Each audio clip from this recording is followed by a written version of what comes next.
Hello, Dr. G. Thank you so much for joining us at the podcast. Sure, thanks for having me. Yeah, I'm really looking forward to chatting with you today. Where in the world are you tuning in from, Laura? Los Angeles. Los Angeles. Okay, so nice, beautiful weather out there today.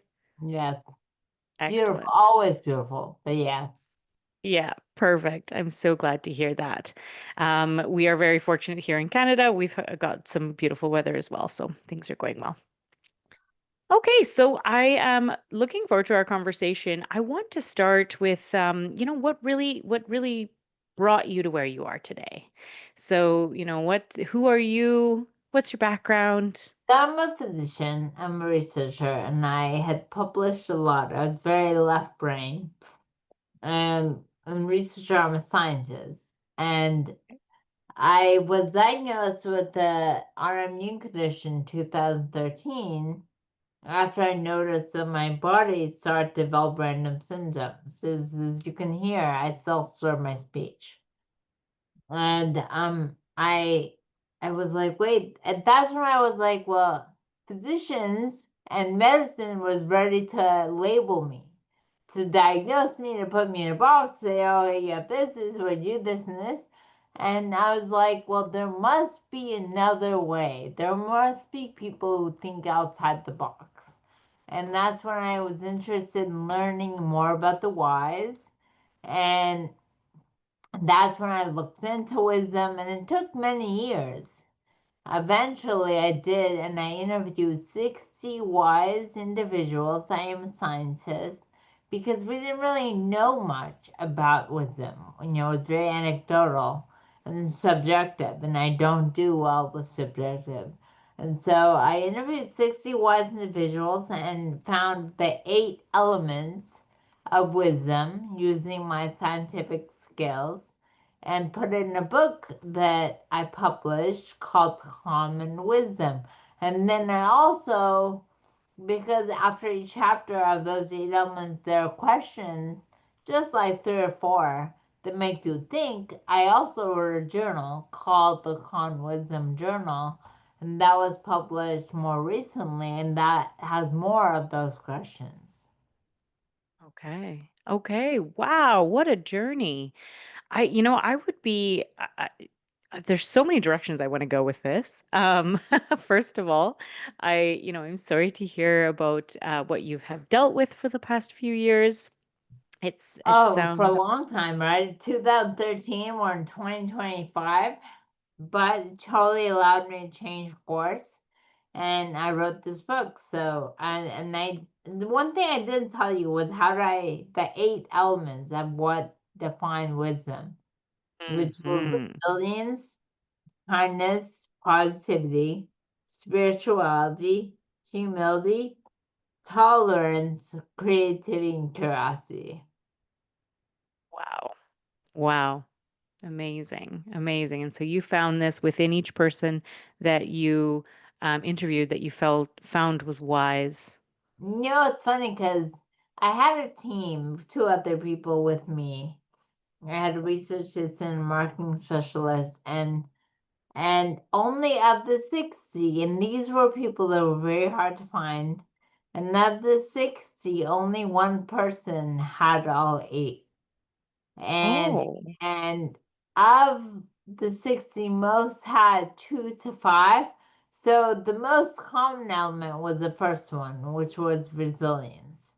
And then it kind of went in order. So resilience, then kindness, and positivity. But I definitely think that they're all related. Like to be resilient, it's helpful to be positive. So I think they're all related. Wow. I'm curious, did you find that within those 60 individuals that there were a lot of them that were had gone through something, had had a difficult Horrible. experience? Horrible I've been. And you can see that behind me I have pictures of the Palisades. And that's when I lost my home in the Palisades fire. And after I had lost my home, I thought to myself, well, the 60 people I spoke with had gone through horrible life events as well. and it was helpful that life happens, life is difficult, and so you just move on. So, and it was helpful to know that I wasn't alone. Mm. No, you're certainly not alone, for sure. I'm sorry to hear about also the house fire. My goodness, what a life you have lived. Yeah, the house fire. That was a Yeah. shock. Definitely a shock. Yeah. And is that what moved you then to LA? I'm still in LA. The pulse is the outskirts of LA. So now I live in Oh, I West see. LA. So yeah. Okay. Right, right. I apologize for my ignorance there. No, it's Okay. okay. So it's funny because it wasn't just the loss of my home. It was the loss of a whole community, a whole town, right? Absolutely. So Yeah. so anyway, Okay. Okay.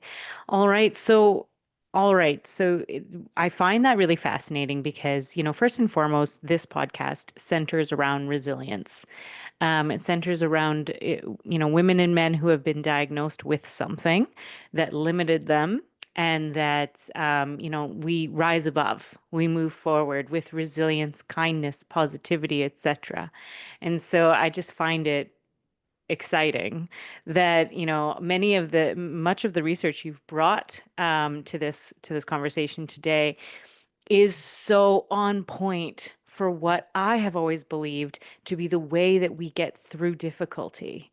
That how we rise above is similar to what you see to be what are wise people. it's funny because I did ask them, all of them, the same 10 questions. And one of those 10 was, how do you deal with difficulties in life? And the one person who got all 8 elements said, "Oh, I would never call it difficulty." And so he was so positive. And I don't know, he like reframed it and that wherever he's like, "Oh, I would never call it a difficulty." And so it's funny because of all, I feel like being positive is a very big foundation of that. Mhm. Certainly reframing your experience to be one that serves you rather than hinders you. Yeah. Okay. So what was the rest of that journey like in writing that book? It must have been very uplifting. Well, I think it's funny because someone's like, well, where did you get the thoughts? A lot of thoughts for the book came from the 10 years of experience of me observing others. And so it was, and then also I'm very to the point. I Hmm. know the book doesn't waste time. It's very to the point. I'm a researcher. I'm used to writing what normal people would write in a paragraph, but I write it in like a sentence. Hmm. So when I submitted what I had to my editor, he was like, "Wait, this could be a pamphlet. This is not. There's not much." And so he definitely helped fluff it up a little, but overall, it's still very to the point. So it solves the question or problem of figuring out what wisdom is, because up until I figured it out, or up until I defined it was always thought of as, oh, I know it when I see it. And that's not what it is. It's more of I feel like it's those 8 elements. Okay. Okay. And in the book, would you say that the person listening, or sorry, reading, would help to kind of garner wisdom within themselves as a result of reading the book? The funny thing is the book breaks it down to those 8 elements so that you can think to yourself, oh, okay, I'm good at this. I'm not good at that. And what I did recently that just went, I guess, a soft launch last week actually, was the Wisdom IQ test. And that's on my website. The Wisdom IQ test is the same. It kind of helps you decide what you're good at and what you're not. And like for example, for me, the most shocking chapter or element was kindness because I didn't really grow up with it. My husband is. and his family is, but I didn't grow up with it. And spirituality, being a physician, is something I just didn't know what to make of. And so that was the hardest chapter to write. I remember writing it, and my editor was like, "Nah, you're gonna have to read." So I wrote it at the end. It was the very final chapter. It was the fourth element, but it was the very final part I wrote at the end. Because I always learned that if you can't explain it, if you can't see it, if you can't measure it, wherever you can't, if it's not there physically, then you can't explain, then it's not there.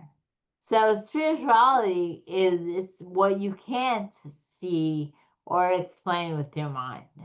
And that was hard for me to imagine. Certainly. I like you said at the beginning of our interview, left-brained, you know, very, scientific based. And Right. so spirituality is very creative, right-brained. Well, It's, yeah, it's very woo yeah, woo. very woo-woo. I know I'm waving my arms and you are waving your arms as we speak about it, because, it's in the ether, it's in the air. How do you describe it, right? Right. Yeah. Yeah, fine. Okay. Okay. And so have you found that over time you've begun to cultivate more kindness and more spirituality in yourself? I definitely feel like it's hard to cultivate them if you're not raised with the kindness, for example. But yes, I definitely feel like the book, Interviewing the 60, just bringing up how important those are has made me focus on those as well. So, Wow. yes. Extraordinary. Extraordinary. Okay. And so what was the driving force behind writing about wisdom? What do you feel like wisdom does for us? It's funny because someone was like, "Well, can you define it?" I'm like, "Well, first of all, it's not one thing. I think the way I can explain it is, life throws you lots of challenges, and wisdom doesn't erase those challenges. It just helps you get through them, Mm, overcome them. It helps you kind of, so wisdom in a way is like a tool for overcoming the tragedies of life. And so that's how I think about it. But when you kind of define what is it, I would say the eight elements, is a person who is kind and positive and humble and tolerant, but yet they are creative and curious as well, and they're resilient in their approach to life. So, and spiritual, of course. wow. Wow. And so wisdom translates to moving through conflict in a way that that you feel more uplifted, that you are better for it. Yeah. Okay. Wow. Wow.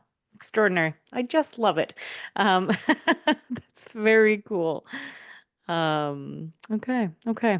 All right. And so I guess the next question that I would ask would be, so how did you find going through that experience helped you in your life with the things that you had dealt with? I don't know if it was, I think the book, the project, all of that helped me reroute my life, and I've always been a very positive person, so have I seen, and I feel like I view my inabilities as a gift. It kind of rerouted and stopped me from doing what I was doing, and changed my life. So it kind of helped me in that. I should probably pay more close attention because it's still difficult too. So I don't know if it's kind of changed my day to day. Mm, okay. Okay. And maybe slow shifts that over time have impacted you. Probably. Okay. Okay. Generally, if we write a book, we have a deep desire of some kind that that this book will be cathartic, or it will be helpful, or it will help me grow, or whatever it is that draws us to it. And given your the fire that you went through, the immune system, sorry, I don't know the word for it right now, Well, problems that you dealt with. I ended up finding out it was Lyme disease. But initially it Lyme was an disease. autoimmune condition that looked Right. like a stroke. Still looks like a stroke. Okay. Lyme disease. Wow. Okay. All right. So that was that would have been confronting at the time. Yeah. Certainly. Okay. Well, medicine doesn't believe in Lyme disease. So in a way it Oh, kinda worked in that regard. okay.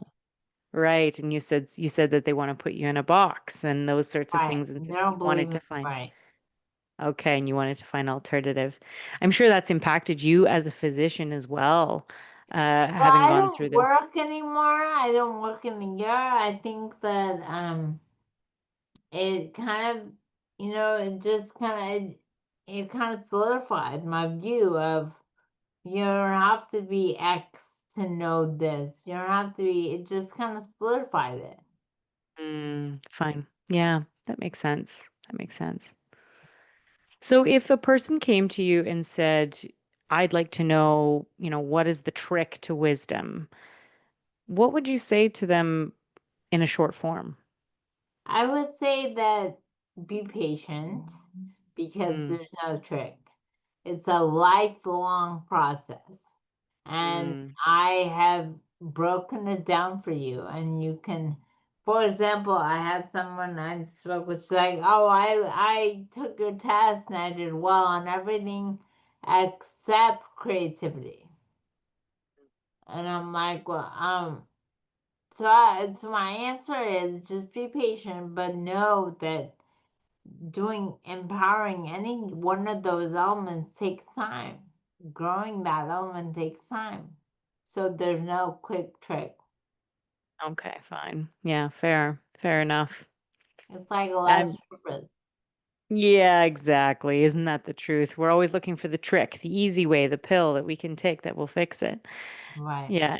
And so it takes time and to cultivate and get to that point. Okay. right.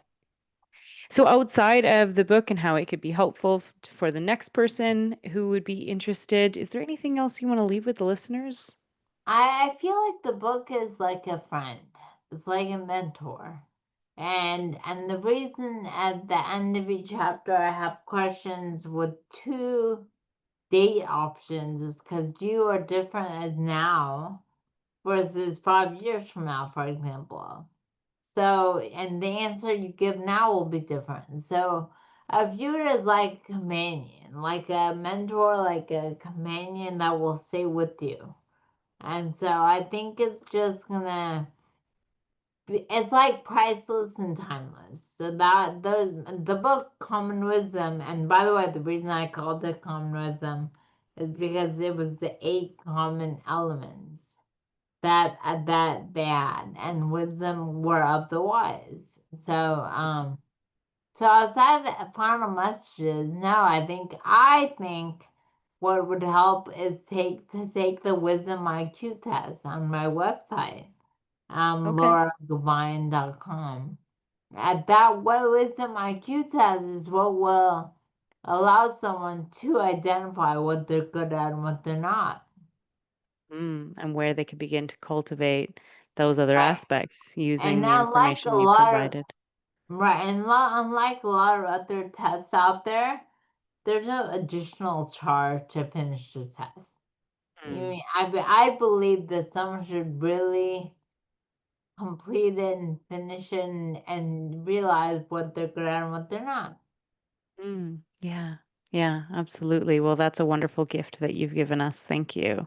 And I look forward to taking the test myself. I'll be very interested to find out how I'm measuring up in the wisdom space.